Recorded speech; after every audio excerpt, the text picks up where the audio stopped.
بسم اللہ الرحمن الرحیم۔ ہم لوگ قرآن مجید اور رسول اللہ صلی اللہ علیہ وسلم کے ارشادات کی بیسس پہ شریعت کے احکامات کی اسٹڈیز کر رہے تھے۔ پچھلے لیکچر میں تو ہم سیاست اور جہاد کا ٹاپک چل رہا تھا۔ آج ہم لوگ دعوت دین، یعنی آپ نے سنا ہی ہوگا نا، کبھی ہمیں یہ چاہیے کہ ہم دین کی دعوت پہنچائیں تو اس کے لیے کوئی اللہ تعالیٰ کے ارشادات ہیں تو اس کی ہم اسٹڈی کرتے ہیں۔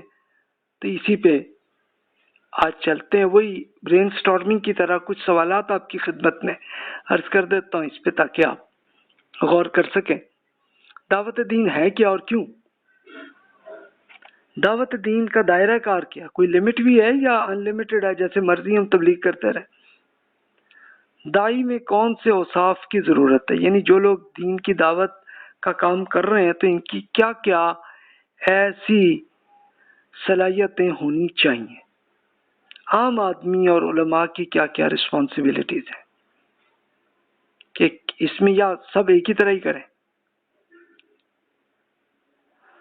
آئیے اب قرآن مجید سے اس کو ہم کرتے ہیں کہ دعوت کی ضرورت کیا ہے؟ ابھی کیا ضرورت ہے؟ ورنہ اللہ تعالیٰ خود ہی میسج پہنچا دیتا نا اپنا، تو ہماری کیا ضرورت ہے؟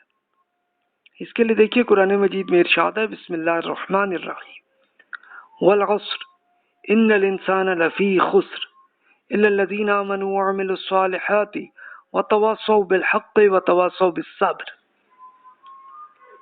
زمانے کی قسم، یعنی زمانہ ایک ثبوت ہے کہ انسان یقیناً نقصان میں ہے، سوائے ان لوگوں کے کہ جو ایمان لائے اور انہوں نے نیک عمل کیے، ایک دوسرے کو حق کی تلقین اور صبر کی نصیحت کرتے رہے۔